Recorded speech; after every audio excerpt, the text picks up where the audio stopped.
everybody, and welcome to the CineFix Top 100, our Dutch-angled trip through post-war Vienna to watch 100 of the greatest movies of all time. Joining me today, CineFix's foremost defender of pulpy Western adventure novels, Alex Stedman. Alex, how you doing? I'm good, and now I really wish we did actually do this in a Dutch angle. That would have been cute. Oh, I know, we should have. We spent this whole time setting up, and none of us thought about it. Wait, this French isn't, this movie isn't French or Dutch? I thought it was Dutch. Dude, Cal, I haven't introduced you yet. You're not allowed to talk yet. Let me just get straight to this, and then we'll get back to the bit. And our very own Sergeant Payne, Michael Calabro. Hey. Guys, both of you now. How are we doing? Good, man. How you doing? Good. We're back, at the mercy of the whims of Dan's algorithm once again for a proper top 100 movie. But it's classic, The Third Man. Nobody thinks in terms of human beings. Governments don't. Why should we? They talk about the people and the proletariat. I talk about the suckers and the mugs. It's the same thing. They have their 5-year plans. So have I. When was the last time you guys saw The Third Man? What are your general thoughts about The Third Man? Just to jump straight in. The most recent time I saw it was yesterday. It was... I'm sorry. Prior to that. It's been a couple of years. But it's been a minute? Yeah, it's definitely been a minute. I want to say like a couple of years. I want to say about like maybe 2 or 3 years ago, I went through a hard noir phase again. And like I rewatched it and it's awesome. Mm-hmm. I'm going to just release my cinephile shame at the top and also completely spoil the end as to where this does or does not fall on my list. I watched it for the first time a few days ago. And again, I own that cinephile shame because I had such a good time watching it and trying and failing to figure out where it was going to go, because truly at no point did I ever have a good idea of what was going to happen next. I had a good old time. I mean, honestly, I'm moderately jealous of you being able to watch this movie for the first time.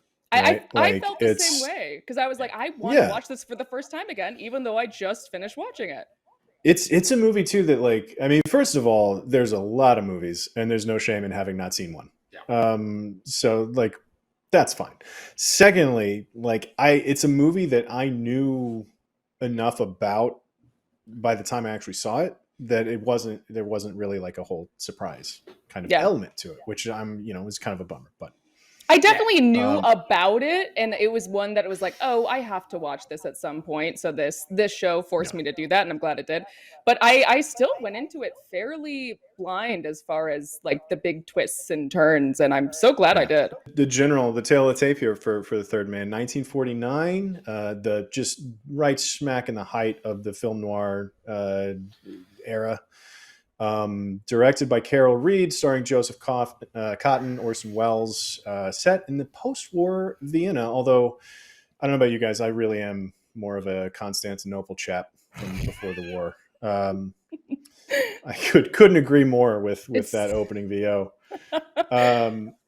But the pedigree of this movie.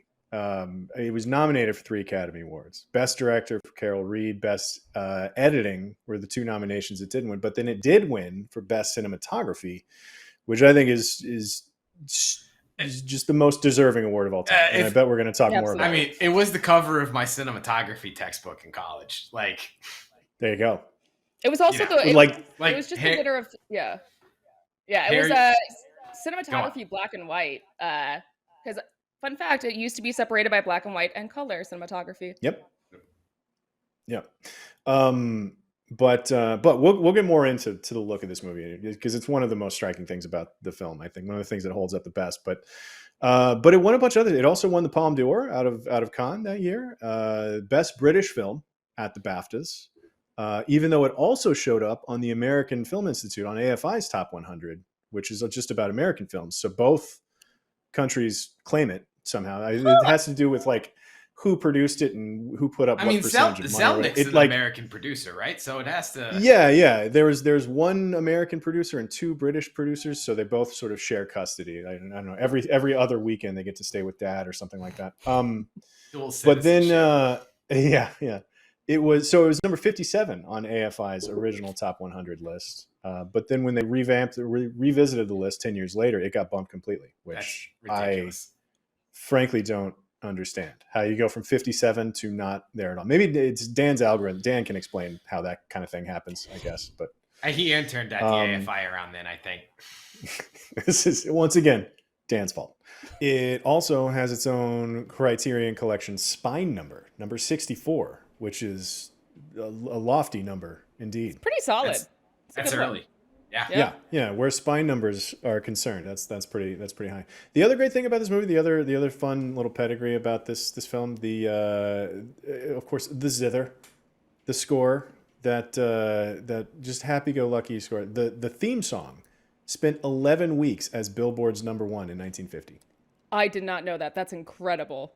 For just an instrumental zither tune to be the #1, like 1950 was a different planet. Did you know that like Carol Reed discovered this guy because he was just there playing at like the Welcome to Vienna party for like the cast and crew, and then like he hunted him down to be like, I must know more about your instrument, and then like hired him to score like the entire movie, and then like he flew him out to London, and he lived in Carol Reed's house, and Carol Reed would bring home reels of film at night for them to watch together so he could like live score it.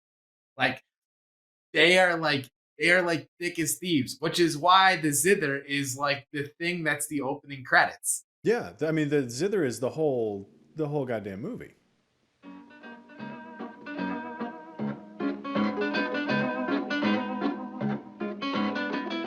Also, it's just a beautiful auditory, like I feel like it just exudes like Harry Lime's, like, you know, just like childish nihilism. You know, like that's a good way to put it. It's like fun and playful, and like Harry Lime just clearly doesn't give a fuck, and he's just trying to have a good time, despite the fact that like he's like living rough. Yeah, because I was trying to decipher it the whole movie because it is so much more playful than the actual plot is. I like that interpretation that it's actually just Harry Lime just lying and stealing his way through life. Having a good time. Just opining. Well, I mean, and what do you want me to do, old chap? I'm dead. I love it. Oh, come on, old man. Don't worry, old man. They won't hurt her. You're handing her over to the Russians. What can I do, old man? I'm dead, Hunter. You can help somehow. Holly. Every time I see this movie, it makes me want to just start working that into my vocabulary. Like, I'm just going to start calling everybody chap and old man. And I was going to ask, actually, not to go on a tangent, was old man, was that supposed to be an endearing term in that moment, or was he trying to cut him down? I mean, it's honestly how I refer to my father. Yeah, I think that's our sort of version of old man stateside, because I'll do the same thing. I talk about my old man, but then I think it's interchangeable with buddy. I mean, this is like 1 year before Sputnik, so like that hasn't entered the vernacular yet. I don't know if you guys had like gym teachers that referred to kids as Sputnik.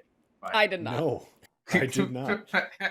But just to sort of wrap up some of the pedigree type stuff before we get into, because I want to talk about the nuts and bolts of this film, because it's an incredibly well put together movie. Joseph Cotten, the lead. I mean, Joseph Cotten is one of those. He was for sure a name back in the 40s.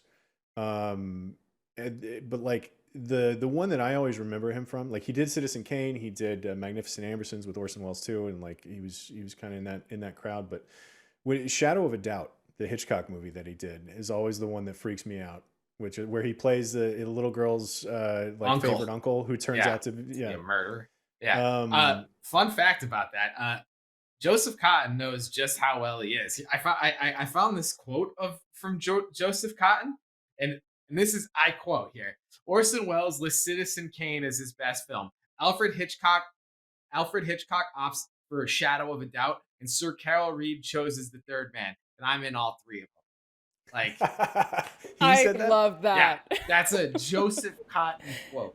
He just turned into my favorite guy. That's pretty great. I do like him a lot in this movie, though. He has kind of just like this like angular face that works well for all those different roles, especially Shadow of a Doubt, which you brought up. He's 40s handsome for sure. Super 40s handsome. And then also 40s handsome, Orson Welles. And the 40s were like, because he did Citizen Kane was at the beginning of the decade, like 41, something like that. And then by the time he got to the late 1949, when this movie was made, I feel like he was pretty close to being like that notoriously hard to deal with Orson Welles. Like he was never a peach on set, But I read some quotes about how he was just a real jerk to everybody during the making of this movie, partially because he didn't want to run around in sewers and all this stuff, which I kind of get, but 50 years later, it sounds like the AD is like really skewering him. It's like Yeah, all the yeah. all the interviews I read are just like the assistant director on this just be like that Orson Welles. He's an ass. And then Alita Valley as Anna Schmidt, the third kind of lead in the film. I thought she was incredible. Like, I think she might, I don't want to spoil my MVP pick, but she might be like my favorite character in the whole movie. She plays great. her so well, so love struck. I love her in this. She's tough as rocks too. Like she's Tough excellent. as rocks. Yeah. And I didn't realize she was also in Eyes Without a Face, and which I don't know if you've ever seen Eyes Without a Face. It's incredible. It's a French film about a doctor who his daughter gets in an accident and he needs to reconstruct her face, and he does it by killing other young women and like surgically putting it's bananas. But she's in that one. She's also in Suspiria. She played in the original Suspiria. She played like the head instructor. That's her. Oh, Yeah, I didn't even put that together for some Miss reason. Tanner. Yeah. Oh, I guess I'm due for a Suspiria rewatch. So Valley, as she's credited on the post, she went full one name for this movie, but yeah, no, she's great. She's really great in this movie. And then Carol Reed, in terms of like this being Carol Reed's movies, like he's another guy he's one of these directors that just did a ton of great work back in the day. I haven't seen many of his films. I like Our Man in Havana, the Alec Guinness one, where it's kind of like an everyman gets swept up into intrigue, a lot like Third Man is. But man, I feel like even just like poking around looking at trailers of his movies, every one of his movies had like a black and white, really spooky, empty street at night. Yep. Like there's all these like spotlights like at the end of the street shooting back through fog, and it's eerie as hell. And like his movie, like the Odd Man Out, sounds awesome, which is like now like creeping its way up on the top of my like to watch list, which is like a wounded Irish nationalist leader attempts to evade police following a failed robbery in Belfast. I mean, that's literally just like Reservoir Dogs. I was gonna say that's a Cal joint if I've ever heard it. Yeah. I'm shocked you haven't seen it. Wait, can we talk about Graham Greene for a second? The writer? Oh, yeah, let's talk about Graham Greene. He is so interesting. Because like Graham Greene, like this isn't even his first collaboration with Carol Reed. They worked on their previous film together, which was The Fallen Idol, and like Carol Reed and him are apparently like very tight. And it seems that Graham Greene really likes writing stories about like war-torn countries, because like he also wrote the book and novel The Quiet American, which he wrote the screenplay for The Quiet American movie with Mankiewicz. And you know, it's about a young naive American and a cynical older British diplomat disagree over politics in 1952 Vietnam over a beautiful young native girl. So it's just like right before the Vietnam War breaks out, you know, like just all that turmoil from like I guess like 52. That's like what, the French occupation at that time. That's when it was still like a French colony. Holly is kind of like a self-insert almost, because Graham was also an author and wrote the screenplay as a novella, which they eventually published. But yeah, interesting tidbits.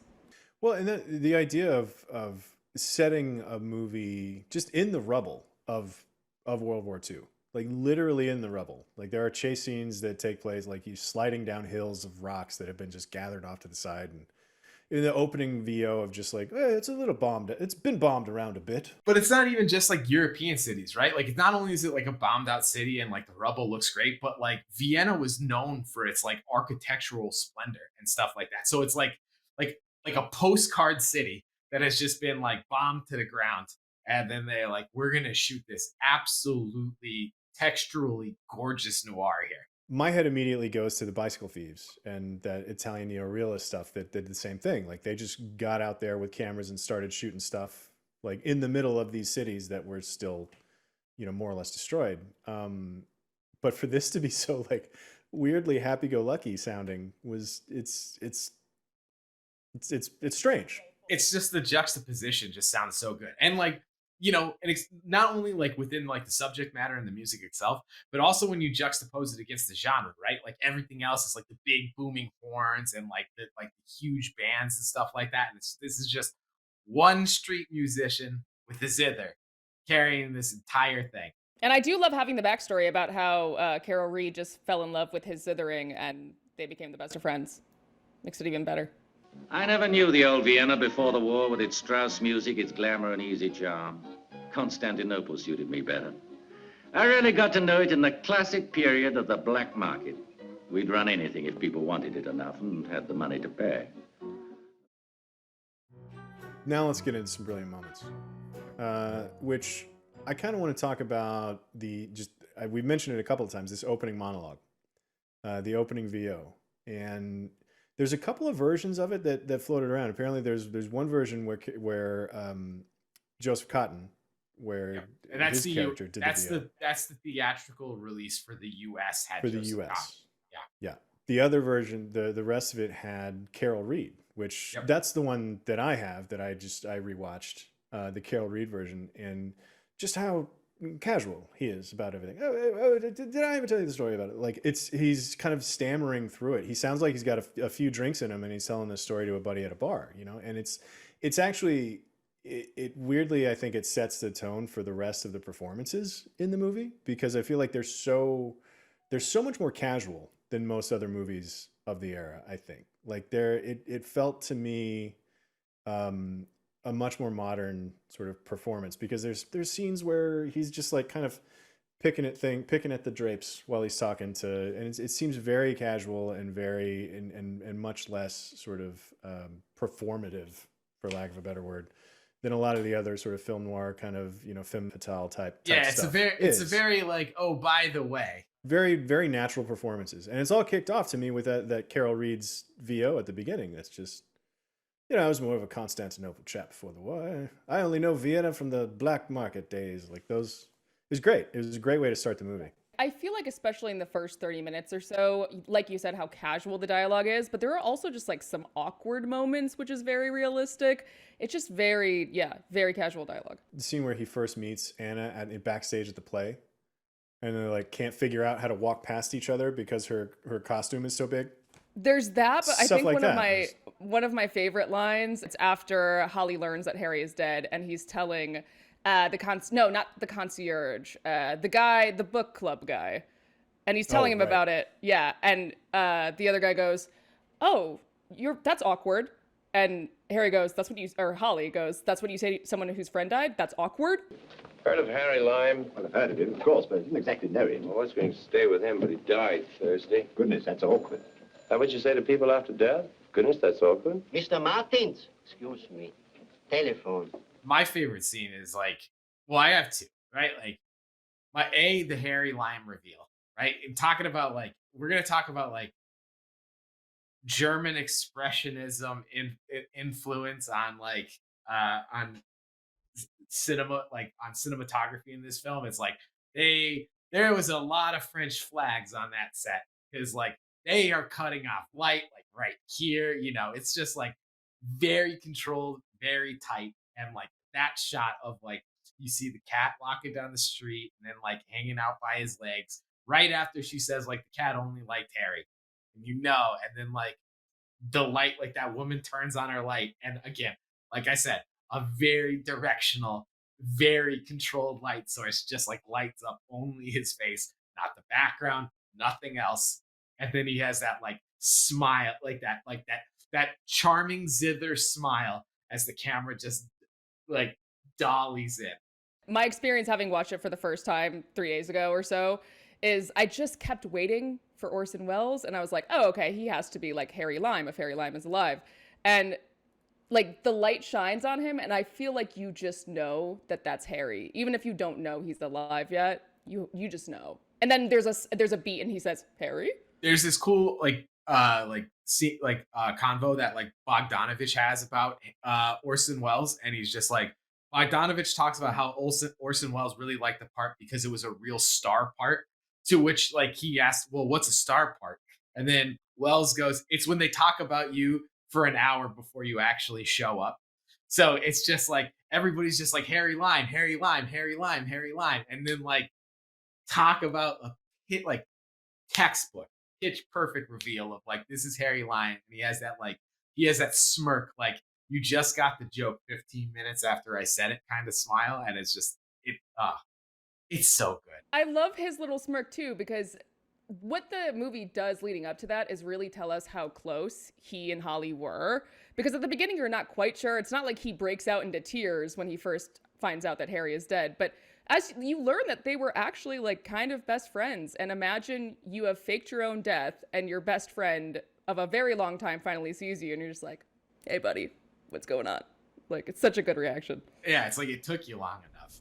If you're not immediately sort of taken by Harry Lime, like the movie loses a lot, right? Like, because this is another thing, we might as well talk about this right now too, but like Harry Lime might be one of the worst people ever put to film. I feel like all of like he was responsible for a whole bunch of children dying of meningitis or worse, or like going mad with meningitis, right? Because he was black market reselling bad penicillin. I think we're gonna get to the Ferris wheel scene, but like I think that scene is honestly like one of the like proto Tony Soprano scenes, and like everything that like Harry Lime embodies in that scene, I think is like the exact allure and appeal of like Tony Soprano that comes like 70 years later, which is just like here's a man that is responsible for some atrocious stuff, but he just like oozes charm and charisma and is just like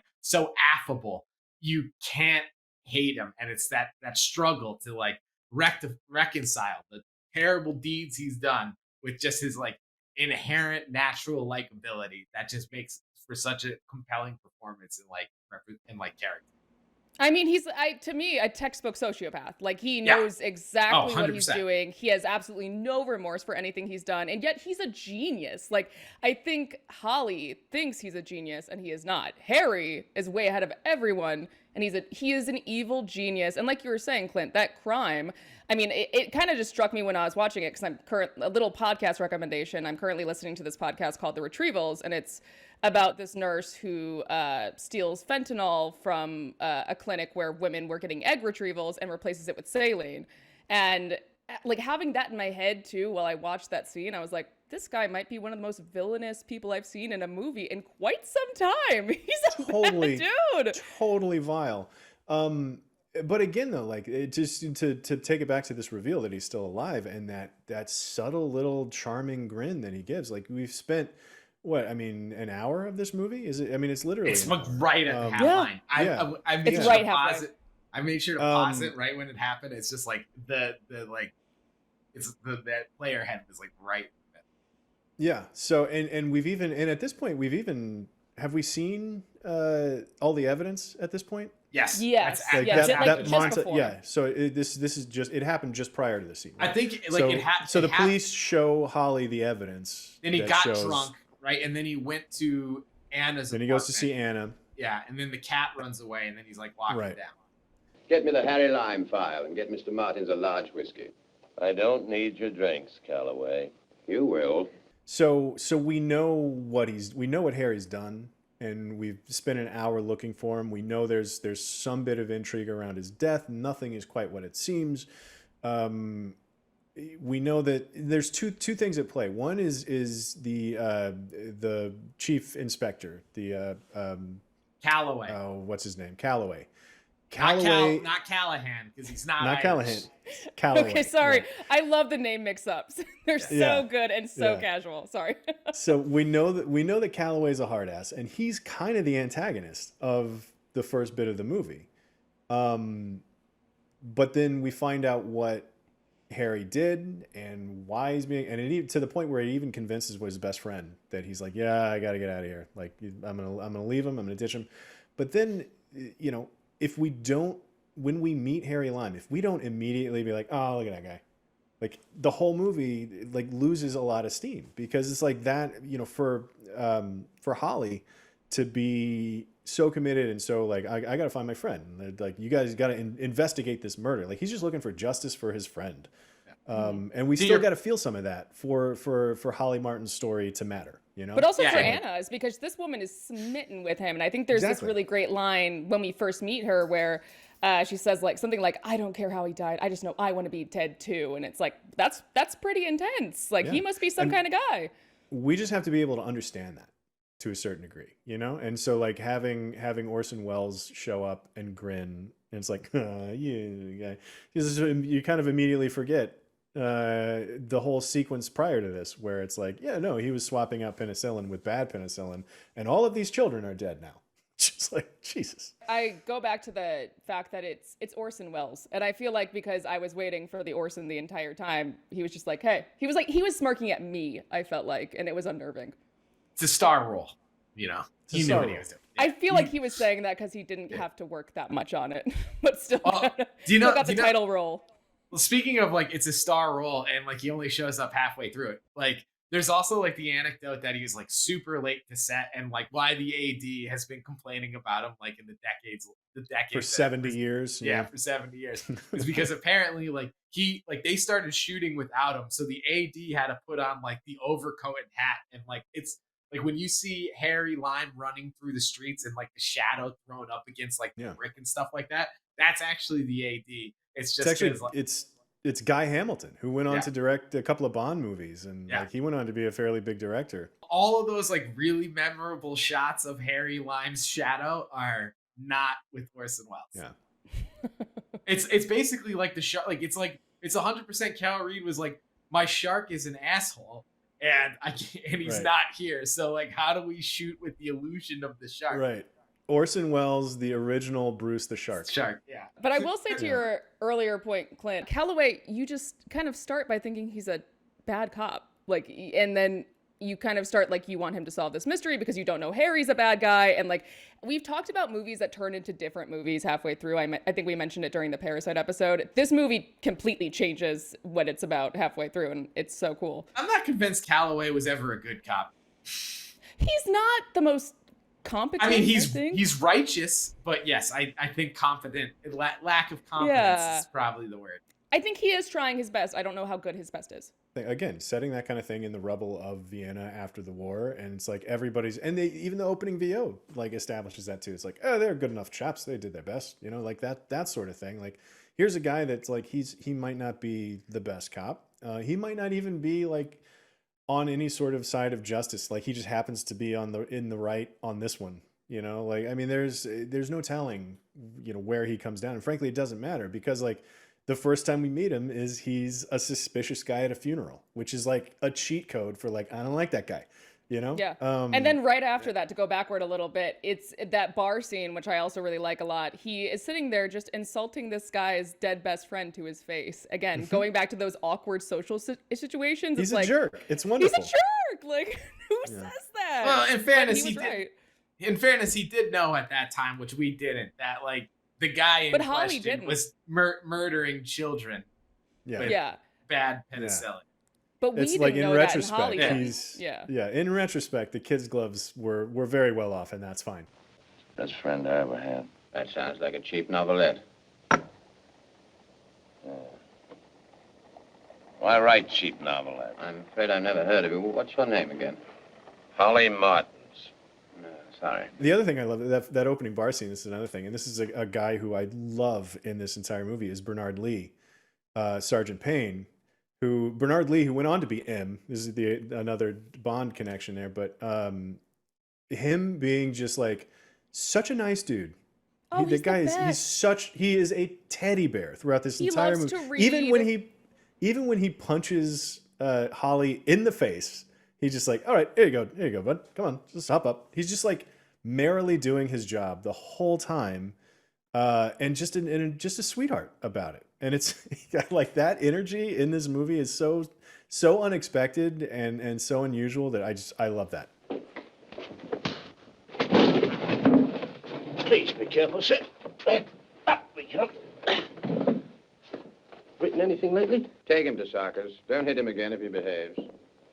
And you go carefully there. It's a military hotel. I'm so glad to have met you, sir. I've read quite a few of your books. But it's also perfect too, right? Because like not like it's like that's what it's kind of what makes the narrative so tight, right? Because not only is he like like the affable goofball, like makes everybody's like happy to see him. You know, he's a nice guy, Yeah. right? But he's also like the narrative conduit to which you understand that like Holly is a successful pulp author, you know, Yeah. and at the same part, He's at like, least got one fan in town. yeah, you know? he's got one fan, and at the same time, right, like it's also kind of like the good into the movie motivation of what does like Harry Lime into Holly, right? Because like Harry Lime kills him, and then that's like the moment where like because there's all of that shakiness. Like I understand Harry's a bad guy, but he's been my best friend since I was a kid. And then like he watches him gun down like Sergeant Payne in like cold blood right there, and that's kind of like what flips the switch in his mind to like chase him down to Stewart. Hey, come back, sir!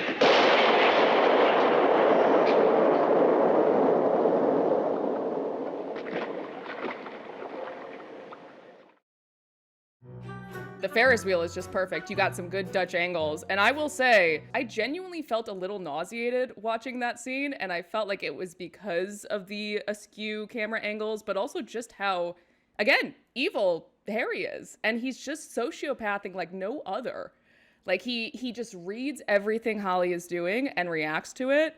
And he's a genius. The energy of their back and forth, like ironically, they talk over each other a little bit, which is I think also a more modern than, you know, kind of an ahead of its time thing to do in the 40s. But like it felt like a stage play, like the two of them going at it. Like they would cut out to kind of a wider 2-shot inside the Ferris wheel, and then they would you know, just the back and forth was so quick, and so the cues were all really tight between the lines, and it was fascinating. It was two best friends, two childhood friends, right? Which is kind of what I want to draw attention to, is like how thematically apropos that scene is, right? It's like it takes place in an amusement park during the day, but there is nobody at it, right? Like children are dying of meningitis. It's like post-war. Like there's clearly no room for fun in Vienna at this time, and like nobody's having fun. No one's having fun here. And I think like just like the best visual metaphor of that is like meet me at the old amusement park, which isn't even like broken down because it works. There's literally an attendant there that like helps them get on the Ferris wheel. So it's like in operation. It's just no one's there.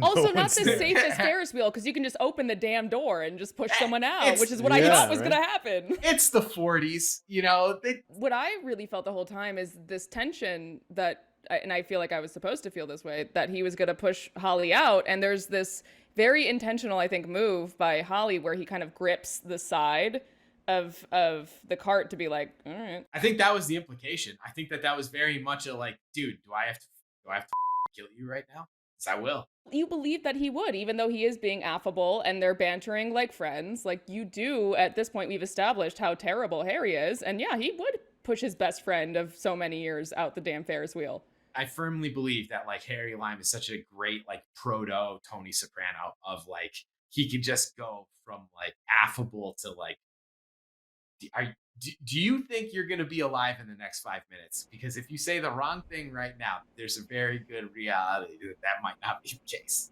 And that's why I think it's so convincing that Anna would be so taken with him, because yeah, as terrible as he can be, you can tell he can also be really charming and convincing, which I think makes him a really good villain. The other thing that I like about this, speaking of villains, is he gets his villain monologue. He has like 2 in there. The one about the dots down below, and like how much would it cost you to just one of those dots just stops moving forever? That's my favorite line in the movie. Look down there. Would you really feel any pity if one of those dots stopped moving forever?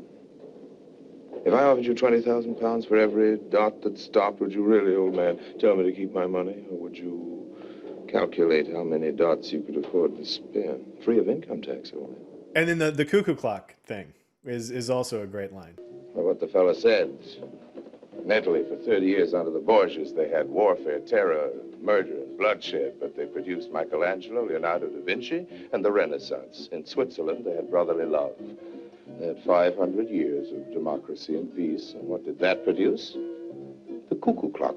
So long, Holly.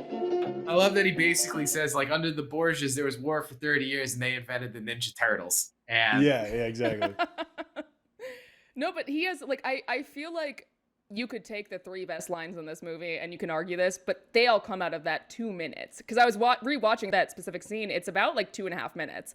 And he gets so many good lines. He gets the look at all those dots monologue. He gets the government's just as bad as I am monologue. And then he gets the cuckoo clock. It's the star roll scene, you know, like because when we first meet him, it's just the smile and then he runs away. And then it's Guy Hamilton doing the running away. But then this is the scene where he really gets to show up in this movie. We were talking about those too. Like don't forget like the distant third awesomest line that comes out of that, where he's just like, "Oh, Holly, you and I aren't heroes. The world doesn't make any heroes outside of your stories." Like, that's just like kicking it off. You didn't expect me to give myself up. Why not? It's a far, far better thing than I do. The old limelight, the fall of the curtain. Oh, Holly, you and I aren't heroes. The world doesn't make any heroes. You've got plenty of outside contacts. of your stories. I've got to be so careful. You did mention a little bit about Dutch angles in this scene, but I don't even think that's the best scene with him. Like the Dutch angles in this, like Dutch angles are such a funny sort of shorthand for like, let's make this more interesting. I'm going to tilt the frame just a little bit. It's like, but the camera angles in this movie, I think are so much more than that. There's the scene that I really, really liked it's early in the movie, 20 some odd minutes into the movie. They're in Harry's apartment. He's talking to the landlord guy, and the way that it's tilted, it's always tilted so that Holly is kind of looking uphill, right? Like he's always kind of on his heels a little bit because of the Dutch angle. And that there's a handful of scenes. The biggest, he's standing, standing at the window talking to the guy, and it's tilted left to right. So it's like he's a much taller man than this old guy, but he still feels like he's on the defensive because he's looking uphill. Basically, for the whole first half of the movie, every time he's there's a scene a few minutes after this where they're both sitting in chairs next to each other, but the way that the Dutch angle works is Holly's on his back foot. And it's like that right up until, and I might be projecting, and maybe this might be one of those things that I'm just like really hoping is true, but I think it is. Like I went back and looked at it again, but it's when he's touring the children's hospital is when he's finally looking downhill. And so like the way that the frame is canted all the way through the movie puts Holly at a disadvantage, right? And there's even the first scene, the scene I'm talking about in the apartment, where it's when the landlord starts yelling at him at the very end of the scene. He's yelling at him in German. And the kid is watching from the door, and it's a big wide shot of the room, and it's tilted so that like it's tilted more than it has been at any other point in the scene. It looks like Holly might just fall out of the frame, honestly. Like he's so on his heels in that shot. I don't know. All that to say, Dutch angles are such a kind of a funny little trope that can be sort of tossed around just as like an aesthetic thing to tack onto a scene or whatever. But here, like it's a character blocking thing in this movie, and throughout the movie it's just anybody who's supposed to be like on the defensive and on it, like they're at the bottom of the can, they're looking uphill. It's great. I for some reason almost looked at it like we're seeing the situation through Holly's eyes. So every time I saw a Dutch angle, I was kind of like, oh, I should be really paying attention. There's something askew, which actually ended up being something of a misdirect because like you were saying, there are a lot of Dutch angles in Harry's apartment, particularly when he's talking to the porter. But the porter was telling the truth. Like he was dead. At least I think, because it was Crabbins. But I took it a totally different way, but that's an interesting way to look at it. Well, I mean, I think it's the same. That's kind of 6 and 1 half a dozen the other, right? Because I feel like it's all about what Holly doesn't know at any given time. Like when he finally gets the full picture and the full scope of what Harry's done to these children at the hospital, like that's when it shifts. But when he doesn't know what's happening, when he's not, when there's, when things don't add up, and when he literally doesn't speak the language, this guy, he's like, it's having to translate. He can't, it's not until that he kind of gets a full picture of what's going on that it starts to shift. But But anyway, all that to say, like the canted angle, the Dutch frames in this movie are they're more than just like, you know, an era specific cool look, you know. I have no evidence. I saw nothing. I said nothing. It's not my business. We'll make it your business. Ah, jetzt hat's aber 12 o'clock. Jetzt bin ich los, saß mit der Hold on. Polizei. It's not even just the Dutch tilts that are so awesome. Which, by the way, I actually think that like I started like noticing like when I was watching it, I was like, oh, there's so many Dutch tilts in this. I started looking for the frames that weren't tilted. Yeah, which is, right. You know, because like Yeah. there's so many of them.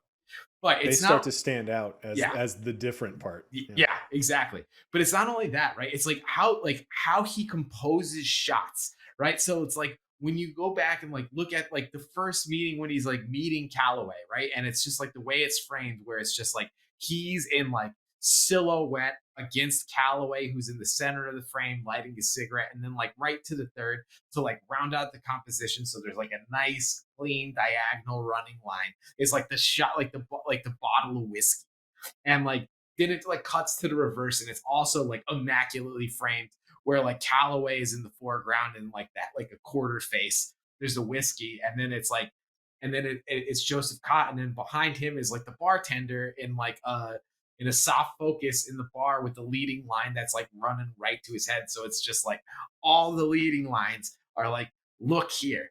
And then like when they get to the hospital, the shot that stood out to me in the hospital was one of the establishing shots. So they wanted to show like how many children were in this corridor. So you needed to have like a lot, like you had to have that really long shot going down, because like they are like full body walking toward the, like them as full bodies is like taking up literally a third of the frame.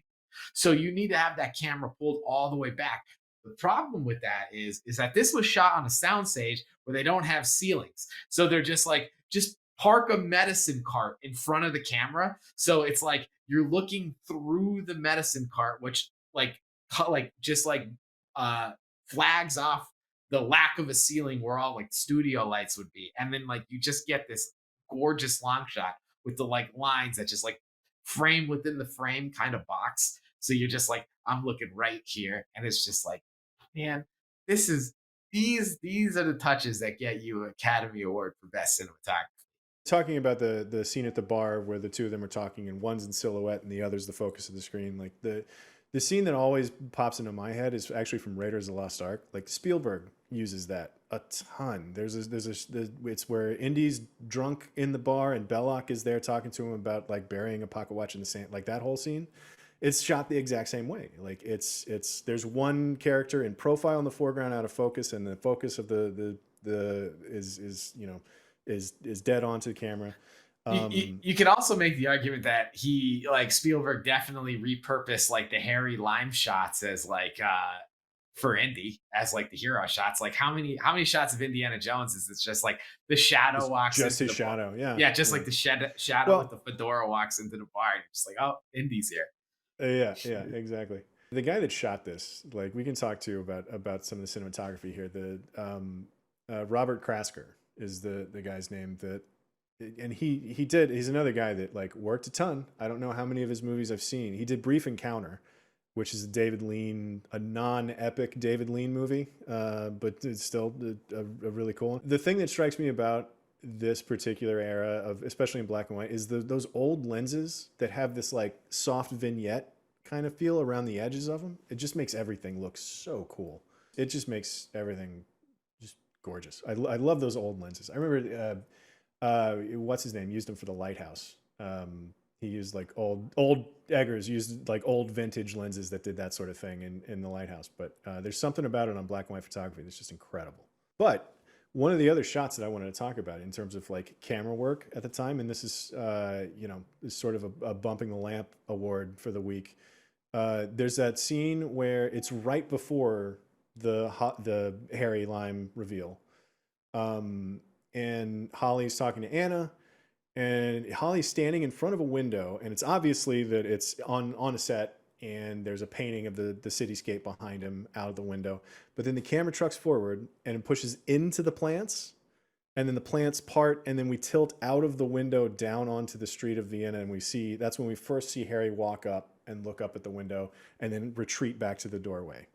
So like it's a movement that goes through some plants that are on the windowsill and then tilts down to see. It's two different shots stitched together by like I was curious because I knew they weren't really shooting outside that window.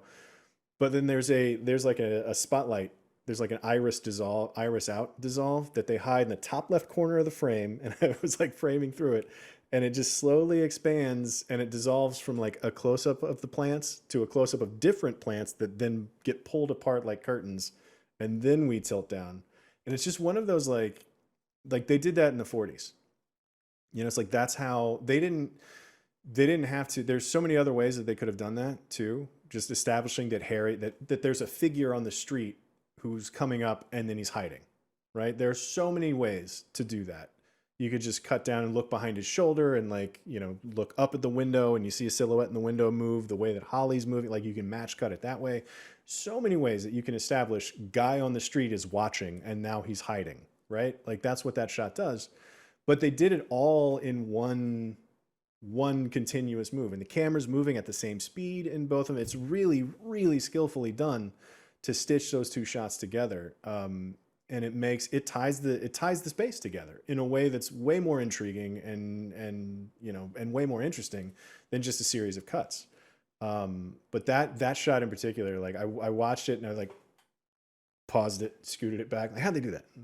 You can kind of frame through it, and you can just see where like the camera moves in on the stage to the plants, fills the frame with the plants, and then it dissolves to the other one, and you can kind of see the actual street come into focus a little bit behind some of the other. It's cool to kind of just step through it frame by frame. But I mean, it's a real lamp bump. Like lamp bumping is that thing you go for the extra mile, and whoever notices it, like, yeah, no, absolutely. And I really love all the shots of that window. That window is such like, it's almost ominous. It's like someone's always watching. There really aren't that many locations in this movie. I realized it's basically like there's the apartment, and then there's the bar and the street and the Ferris wheel. But that window, so much happens there.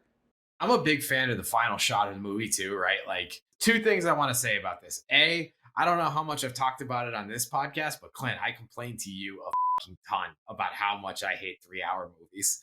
And the fact that this movie is an hour and 40 minutes long, and it just bought itself enough time to just hang on this shot of her walking down the street of the cemetery to just pass Holly. Like, yeah. They wouldn't do that today. You know, it's just the fact that she just straight up walks past him and that's how it ends. And we spend like 30 seconds waiting for it to happen. It's like what, like, cause like it just builds the anticipation. Like, what's she gonna do when she gets there? You know, it's yeah. Well, and to your point, Alex, too, like, you know, there's something about Holly that makes him think this is gonna end well. Like, this is gonna get tied up in a bow. Like, I mean, he writes pulp novels, right? Like he deals in heroes and villains and good and versus evil and like all of that stuff because, you know, he writes paperbacks, like he writes Western adventure things. And like, so for him to sort of assume that there's a shot for him and Anna to just like leave arm in arm. And apparently at one point in the script there, that was how it ended. Like they left hand in hand or something at some point. But the fact that she just cruises right past him is so wonderfully perfect. It's great. Just walking.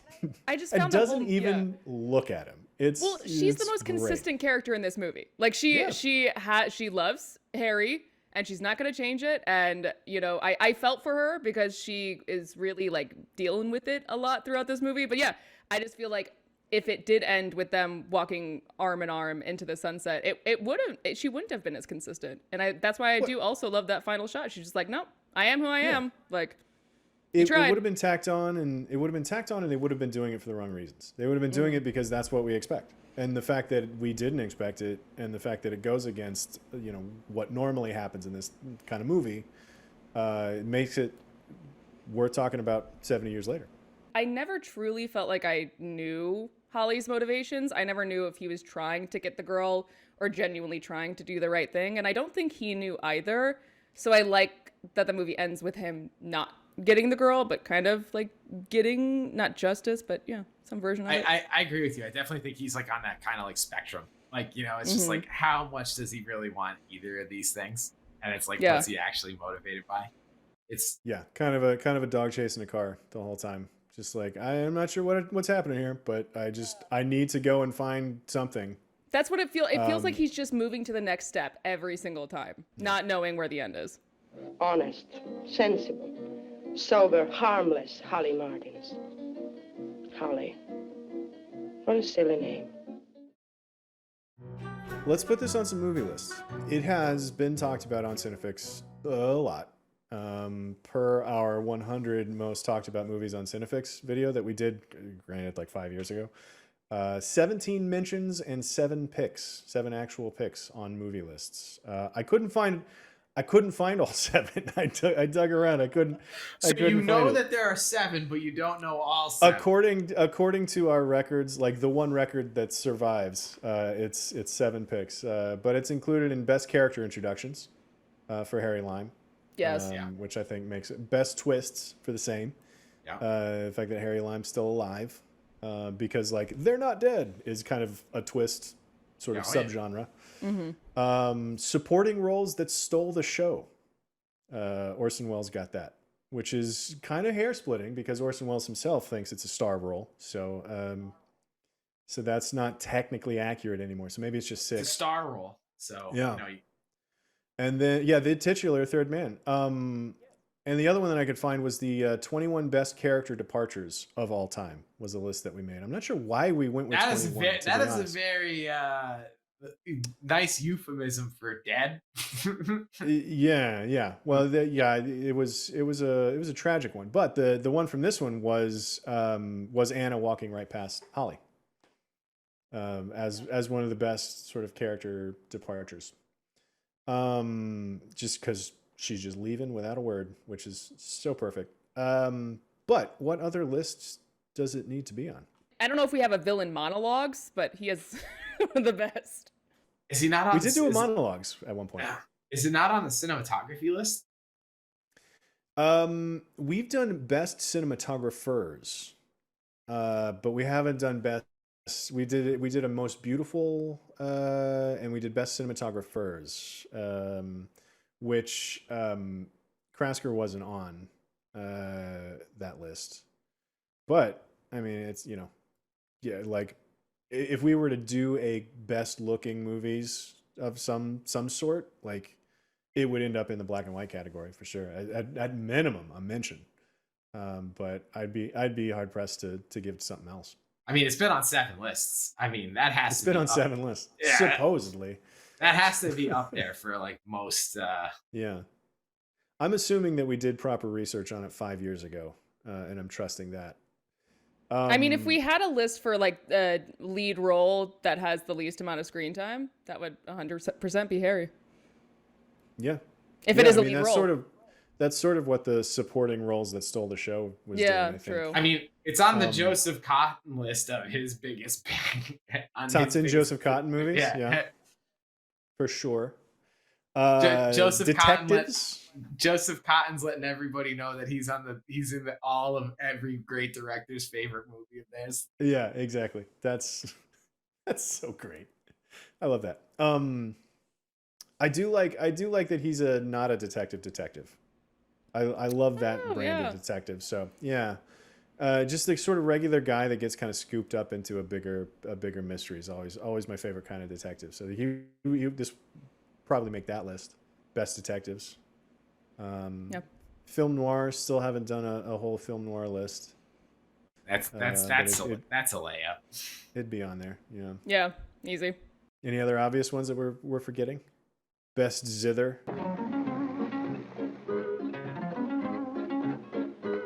We haven't talked about the side characters in this. Not the third man, but the other 2 men. Because there was also that Baron Kurtz guy was also like a really he was very Peter Lorre kind of energy. But just holding that little puppy that then later showed up at the doctor's office. Was that just them confirming that they were in cahoots? Like I was so thrown off when I saw the puppy. That's how I read it. Yeah. No, they were definitely in cahoots. Yeah. I guess we'll get to the Nicolas Cage section, but I have a lot of thoughts on the not fleshed out doctors and the charity that Holly was coming out there to write press like PR for. Let's talk about that scene, because this him doing him showing up to just be a guest lecturer or something at this book club. First of all, it was great because he thinks he's getting like dragged off to his death for that. Like he's getting kidnapped at that point, as far as he knows. And then he's just like, oh, right, that thing I agreed to 3 nights ago so that this guy would pay for my hotel. Just a hilarious like face plant of a speech that he gave too, I guess. What's great about that scene is it talks about exactly what Alex was saying, that like Holly is not as smart as he thinks he is, right? Because he's just like he's a literal dime store novelist, and then like he's like trying to talk like, oh yeah, I'm an author, and then like leave it to the one asshole in Vienna to be like, so what do you think of James Joyce? Yeah. What do you mean? Where do you put James Joyce? Yeah, if that isn't just the like a comment section being like, hey, well, what about this movie? I also loved it because at that point in the movie, I had forgotten that he was supposed to give this lecture, and I love that both Holly and I forgot that he was there to give a lecture. It's great. Yeah. It's another reason why this is such a well put together movie. Like it's so funny how that whole sequence panned out. It's great. Again, I always go back to these little awkward social interactions in this movie, and that is one of them. This guy is like standing in front of this group trying to flub his way through doing a lecture. And not even trying, really. No, he's not. He's just sitting there just like, I don't, sure, I'd like to denouement. Would you mind repeating that question? I said, where would you put Mr. James Joyce? In what category? Can I ask, is Mr. Martins engaged on a new book? Yes. It's called The Third Man. A novel, Mr. Martins? It's a murder story. I've just started it. Shall we TorF? This is true or false. TorF. Play along at TorF. home. We all know what TorF is. We all know what TorF is. If you've gotten this far, you know what TorF is. All right. Do we not do the casting close calls? I got one of those. That might be in my TorF. Do you know who Reed originally wanted to play Holly? Is this your TorF? I think this is one of them, so let's just get it. I think, yeah. Somebody better TorF, or I'm gonna lose it. Because I do know. I don't know if I know. Okay. Because, how about Alex? You go, and we'll Let's see. You do your additionally TorF afterwards. His original choice for Holly Martins was James Stewart. But producer David Selznick had Joseph Cotten under contract and insisted on using him. Also, Cary Grant was proposed to star as Martins, and Noel Coward as Lime, following Graham Greene's original decision of them being British, but then determined that the film be American-friendly, proposed James Stewart and Robert Meacham in their respective roles. However, to avoid the expense of borrowing stars from other studios, he used Joseph Cotten and Volley from his own stable. Mitchum would have been great. Mitchum, I know. Mitchum I was thinking that too. Yeah. Like he got to do this in North by Northwest and in like a handful of movies, like that guy that doesn't think he's in, like, you know, regular guy getting thrown into intrigue kind of thing like that. He did a ton of those movies. Meacham was in jail at the time for repossession, so that is why. Mitchum went to jail for he's not paying his bills. He was like the first Hollywood star to get arrested for smoking weed. Oh, good for him. Yeah. That's a trailblazer. Yeah. He's really ahead of his time. Good. In my mind, he is like what John Wayne would have been like if John Wayne was cool. If John Wayne was cool? Yeah. Yeah. We all think about that. Yeah. I'll go true. Was it James Stewart? That sounds true. Yes, those are all true. You guys got one? Yeah. Next bit of Torfin. All right. Orson Welles refused to be filmed in Vienna's sewers during production. As a result of a sewer set had to be built on location for all of Orson's scenes. In the scene when Harry is panicking to see from which angle the voice of the police team comes from, the camera angle is so narrow because the set was of a limited height and size. True or false? True. I'm gonna go false, but I'm gonna go partially false because they did shoot some in an actual sewer.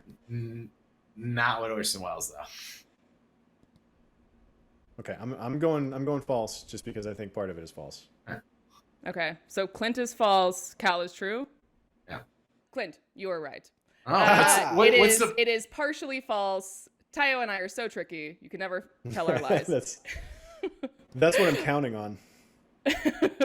But yes, so only Orson Welles close-ups were shot in London film studios, while a body double was used for wide shots on location in the sewers of Vienna. Orson Welles refused to work in the sewer because of the terrible smell. Numerous body doubles for Welles were used. Some were made to wear an oversized hat and padded coat to approximate Welles's larger size. Thought that I had read something about like that's when he flipped, was like after a couple of scenes in the sewer, he's like, nope, I'm out. But he just never went down there to begin with?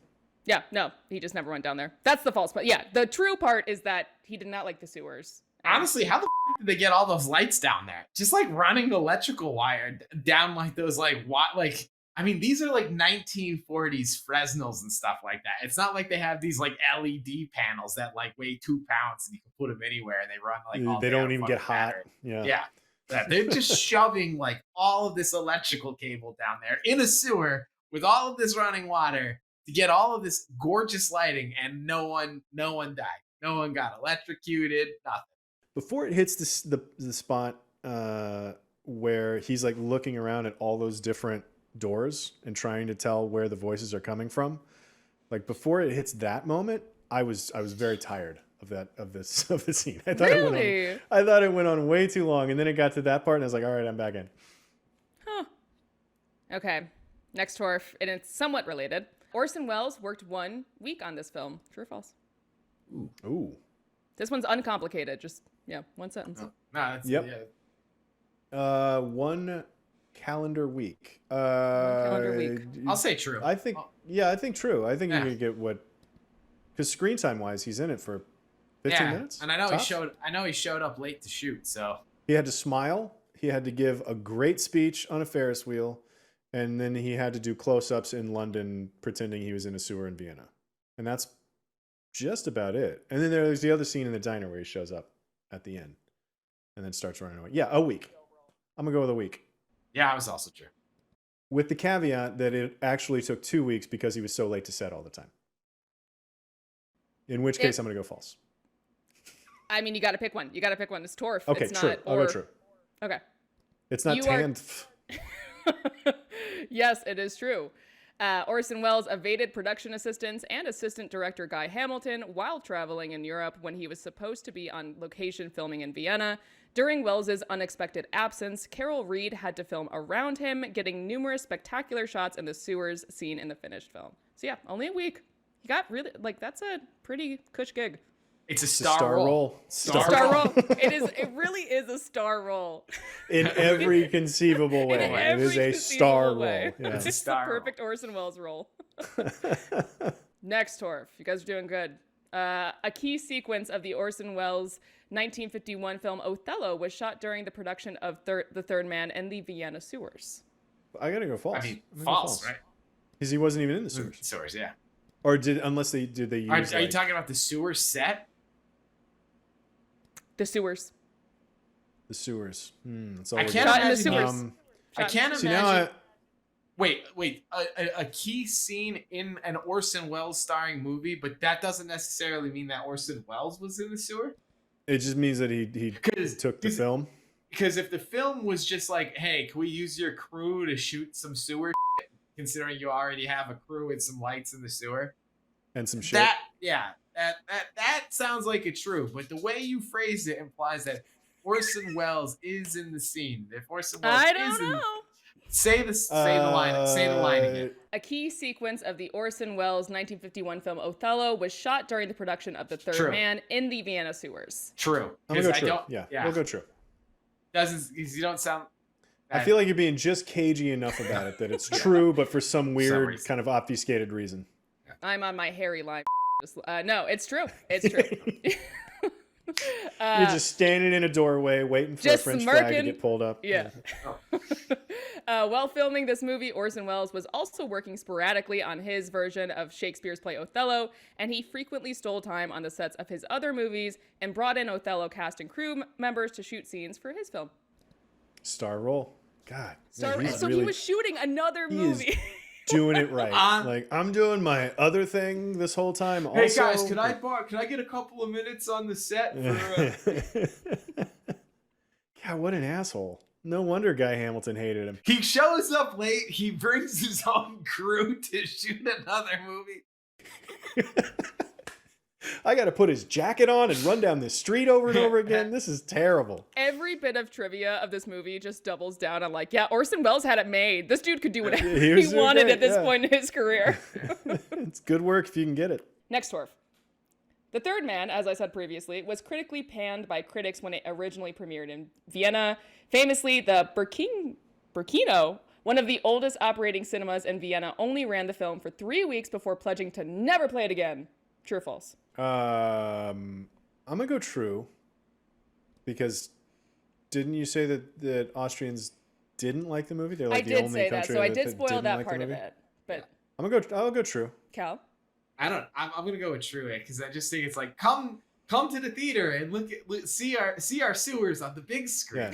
Yeah. Walk past the rubble outside and see a movie about our rubble that you walk past on your way into the theater. All the rubble and sewers you can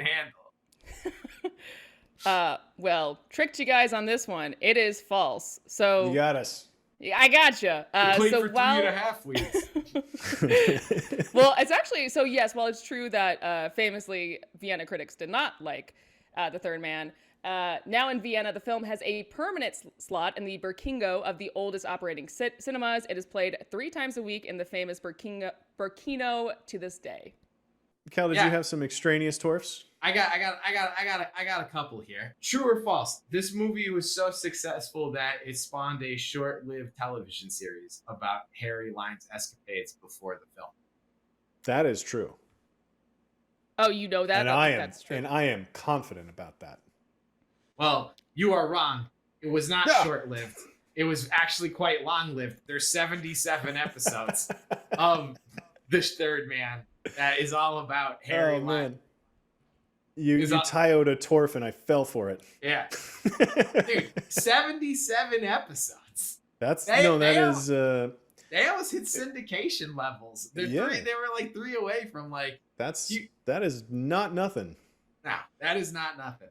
And my last TorF, true or false, Harry Line theme was so popular that the composer guest starred on the Ed Sullivan Show. Yeah, I know it's true that the theme song was very popular. Yeah, but I don't know if that's like the show that he appeared on. I don't know if that's the false part. It's the same show that I'm gonna go true.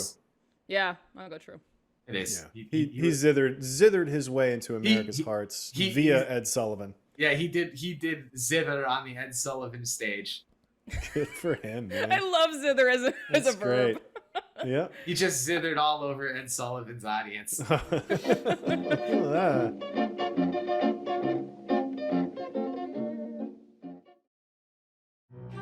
Who's your MVP, guys? I'm gonna go Krasker. Cinematography. Yeah, I'm gonna go Cal Reed. They also worked together on like Krasker was his like regular, cinematographer, and I think that listen. Carol Reed was a prolific director, and it seems like that this is his only film that like really survived the test of time and just like is an absolute classic. He won an Oscar for Oliver, but yeah, I think mostly you're right. He won an Oscar for Oliver too? Yeah, he won Best Director for Oliver. There you go. Damn, he has 2 statues. But also, well, he didn't win for this. Oh, he didn't win for this. He was nominated for this, yeah. Robbed. Yeah, I'll take either one of those. But honestly, I mean, you guys know me. I'm my Judd Hirsch level MVP soft spot. It goes to Bernard Lee. Like we talked about it a little bit earlier. Sergeant Payne is just such an incredible and unexpected energy for a movie like this. Like the fact that he matches the zither. He's the personification of the zither, right? Like he's just he charms the socks off me every time I watch this movie, and it's incredible. Cal or somebody brought it up earlier about his death is like the straw that breaks the camel's back for Holly. And so like if this is Holly's movie and it's about his relationship with Harry, And for Sergeant Payne to be so charming throughout, and for him to pull it off in such a way that his death hits that heavy, and it's the thing that causes Holly to take a gun and cold-bloodedly just shoot an already injured Harry. Like, Harry's already been shot and he's trying to crawl up steps and get away. Like, he's done. He's cooked, and he shoots him again. Like, that's tough. And he does it on the heels of Sergeant Payne dying. Like, that's incredible. It's I mean, he killed his one fan, his one big fan. Yeah, exactly. That's what it was. Yeah. That's the only guy that's reading my books. How dare you? But that's the kind of thing. I mean, it's always the kind of thing that I love about movies, is the little things that sort of translate into bigger character arcs. That's like, you kind of step back and you're like, that if that one little piece isn't in exactly the right spot, then this bigger piece doesn't work, you know? So I'm giving it to Bernard Lee, my man M.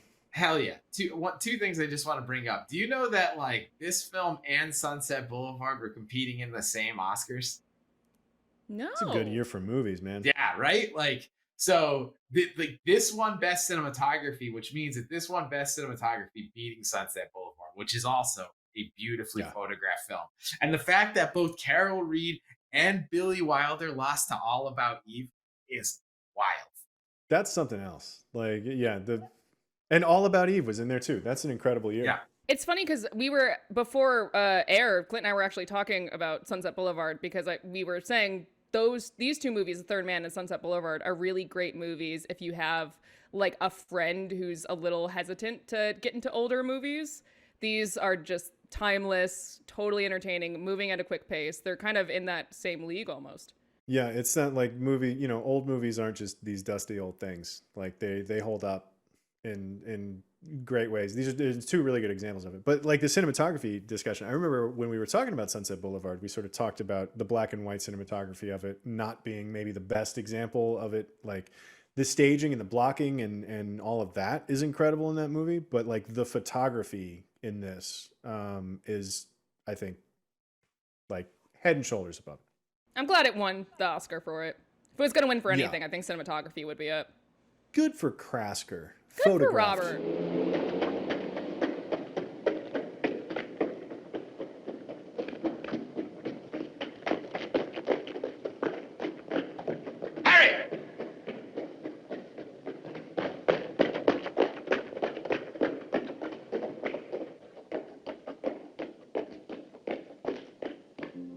We're running out of time here, so we got time for one last segment. Cal, you wanna take this one? So who does Nick? If this was rebooted today, who does Nicolas Cage play in this film? Yep. Who you got? I'm gonna pick that creepy doctor. If you were gonna reboot this today, I think like I would spend a little more time on the like. Let's be real here, and think about this. This is a legitimate plot line, right? There was a doctor running a charity where they stole penicillin and cut it and then injected it into children who died. And like we spent a lot of time with the cops and Holly, but like if you're gonna reboot it, you got to do something new. Maybe we spend a little more time with the charity and like that creepy ass doctor. And I think Nick Cage he could bring a new light to a character that like played a pivotal role in the criminal enterprise, but not so much in the film itself. And I think that would be like, I think that's where I would have it. These two. Mine is very similar. It's Kurtz. Like, only because I didn't want to replace him with any of the really important characters, because I think those are all very well cast. I just would like to see Kurtz talk someone's ear off with a little dog on the streets of Vienna. I think it would be good. Nicolas Cage being weird and evasive while holding a small dog. No, I get it. Yeah. Tiny dog. I think he could be, if you take like adaptation Nick Cage, like schlubby, past his prime, desperate, sad kind of Nick Cage. I think there's a version of Holly Martin's with that Nick Cage that's really good. Yeah. Like a guy showing up penniless to a foreign city because his old friend like said he's got a job for him. Which, by the way, that's another thing we haven't talked about. Is like I guess Harry was trying to recruit Holly to like work in this scheme with him. Was that the deal? In fairness, they worked in schemes together. Like one of my like favorite lines from this movie, which we didn't get a particular chance to talk about. He was like, which is like, when he was 14, he taught me the 3-card trick. That's growing up fast. And then like Anna says, like, he never grew up. The world around him grew up. That's all. Right. And like, it's basically like, yeah, we used to run a 3-card Monty scam like in the streets, like wherever they grew up. So like they've been hustling and scheming for like years. But you have this kind of like disconnect where Holly is kind of like, oh, I'll crime a little, like I'll do a little card game scam, but I'm not gonna kill children, Harry. And Harry's like, what? We used to crime together. I don't get it. I've got a line, Harry. I absolutely do not think he could be Harry Lime. Because like what I was talking about earlier, like there's a version of him where it's like this like total chaotic force of nature kind of Harry Lime but it just doesn't work as much as well. If you wanted to like bad Lieutenant Port of Call, like Harry Lime, like that, I mean, that's a take on it. Just like the adaptation, Charlie Kaufman is a take on it as well. And honestly, yeah, I genuinely do think that this movie can be remade, because like really all you need is a war-torn country and a medical supply shortage, and you've got this story. And last I checked, there is a war going on in no real Europe. Shortage of those. No real shortage of war in human history. Yeah. So the one I was thinking about how to reboot this, and the movie that came to mind was Three Kings. That's just the idea of like post-war taking advantage kind of thing, but it's similar. it's not the most novel concept if you look at it at its most broad strokes. Post World War II, murder mystery, guys actually alive, etc. But there's just so many little things in this. I just feel like there's so many like little, like it's lightning in a bottle in a certain way. Well, to your point, right? Like the setting is doing like a lot of the heavy lifting, because like let's be real, like that setting only exists for a certain amount of time. Like the wheels of change are gonna progress is gonna fix that. So like Vienna would only look like that for like that period of time. So that's what makes it it's what makes it feel so iconic and just like so ephemeral, because like the setting literally doesn't exist except for that like 6-year period. Yeah. Yeah. And no matter how many of these period pieces we make and stuff like that, none of those seem to feel as real as like this was shot on location during the time, Yeah. But yes, you can remake it, is what you're saying. I think, like I said, I think all you just need is a war, and like you just need a war-torn city with a medical supply shortage, and you got the like inklings for and Nicolas Cage to play any number of creepy doctors. Yeah. Dr. Winkle? Winkle. Dr. Winkle. Quite a collection of collection. Yes. Let's get to it. Where's it rank? I had it on my list. It was at 73 on my list. Okay. I spoiled it in the beginning. It was not on my list because I had not seen it. You had not seen it? Yes. Dan, let's see if Dan will send me a message revealing where he had it ranked. Man, see, I hate it when this happens. He had it at 77. That's way too close to where I had it ranked for me to feel good. What was your number again, Clint? 73. So I had it 73. Dan had it 77. Cal, where'd you have it? 55. 55. Yeah. And then Alex obviously didn't have it ranked at all. Mm-hmm. Cal, you're in the actual office, right? You're solid middle of the pack. Do you have an envelope? This envelope? Oh, yes, that's the one. The classified do not open envelope? That's the one we're looking for. This is the one. I think we're allowed to open it now. All right. So the third man on the upside down on the CineFix Top 100 is 53. 53. 53. Decent. Which is That's higher than any of us had it. I mean, it's on 3 out of it's on 3, but it's on 3 out of 4 lists. But it's on 3 out of 4 lists, so it gets a bump for that, I guess. Yeah. But 73, 77, and what was it, 55? Yeah, it was 55. Get you to 53 on the list. Okay. That's how math works. Dan math. Listen, I get it. It's a good thing. It doesn't matter at all. I don't necessarily disagree with that number, mostly because it's an inconsequential 3 numbers ahead of mine. or two numbers. Yeah, exactly. You had it. You were pretty well spot on. Yeah. I can probably think of 20 movies better, but I won't right now. So that's it. That's Third Man, guys. Thank you. Thanks for watching Third Man with us. Yeah, It was real fun. Blessed. It's Thanks always, for this always a blast. podcast or show to help me on my film Right? education, because I'm very glad I actually watched this for the first time. It was Yeah, on my list for a exactly. long time.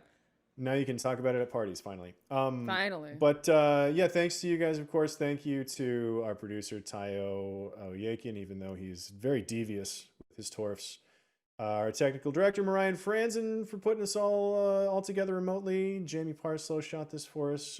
Thank you, Cal. Thank you, Alex. And very specifically, once again, no thanks whatsoever will be given to Dan. That's the least surprising thing about this podcast. But in the meantime, you can also subscribe to CineFix and all that. You can also hear this without actually having to look at us on all your favorite podcast spots, Spotify, Apple Music, Amazon, etc. And then come back next week when we will be talking about another pulpy little detective yarn, RoboCop. Clearly, RoboCop's a better movie than Third Man, right? Yes, without question. I'm so excited. Algorithmically speaking, Oh yeah, maybe algorithm. we'll see what the science says about it next week. But dubious science we'll be behind talking it. about RoboCop. Science turned a man into a robot to police the streets of Detroit. I'm pretty sure science is going to rate itself higher than Third Man. Yeah. Yeah. Science is already in the bag for RoboCop. Yeah.